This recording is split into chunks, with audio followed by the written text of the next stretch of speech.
All right, let's work on something very interesting. So suppose this is an accounting firm, and these are the number of days it takes to do the year-end audits in its clients. So you want to get an idea of how this data is distributed, how this data looks like. This can be achieved by making the frequency table and then making a histogram. To make the frequency table, the first thing you need to decide three things. First thing you need to decide is how big a bins you want to make. I mean, you have to put these numbers in boxes, right, representing those bars. So the rule of thumb is between 5 and 20 is a good number. If your data set is really big, you use somewhere closer to 20. Smaller, use 5. Our data set is pretty small, so I want to use 5. The reason you don't want to use bigger is if you use bigger, you might have some bins with no numbers. I'll explain that. This will be more clear when we do this. So the bins, after you decide the number of bins, then you need to decide how big the bins should be. That's the way to do that is you look at the highest value in your data set. So in our case it's 33. Then you look at the smallest value. In our case it's 12. The difference is 21. And you divide it by the number of beans that you decided on. It comes out to be 4.2. Round it up. Right? At least round it up. You might sometimes want to make it a little bigger to get a nicer number, but rounding it up is the best way. So in our case comes out to be 5. So after we decided our bin size is going to be 5, and to incorporate all the numbers that are in the data set, my bin sizes could be 10 to 14, 15 through 19, 20 through 24, 25 through 29, and 30 through 34. Okay, if we had taken 4, that is rounded down, we could not have been able to fit all the data. But the way this function works, you only need the upper limits of those bins. So 14, 19, 24, 29, and 34. All right, this is your bin upper limit. Okay, now this frequencies. This frequency is a very special class of functions in Excel. They are called multi-cell array functions. These functions are defined in a multiple cells. So I chose this 5 cells to which I want to count the frequency. I want to count the numbers between 10 and 14. I want to count the numbers between 15 and 19 and so forth. The function is called frequency. It takes 2 inputs. The first is the list of the numbers from where you want to count, and the upper limits of each bin.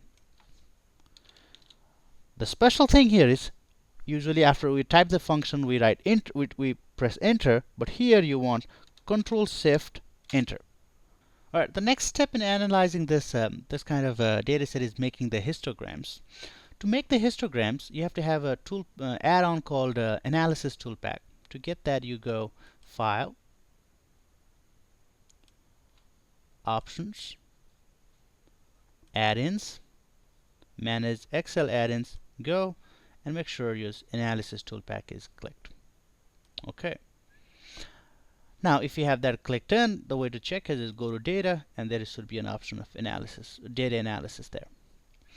If you have a newer Excel, instead of going to File and Options, there is a Tool options in one of these ribbons here. So you go Tools and then Add-ons, Manage Add-ons, and so forth. All right, how do you do that?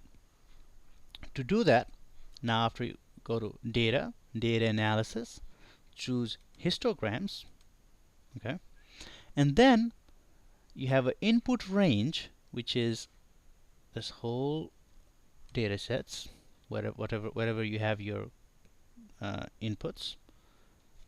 Enter. Your bin range is this, the upper limits of the bins. Make sure you have this new worksheet button clicked and the chart output, and then voila, we got this.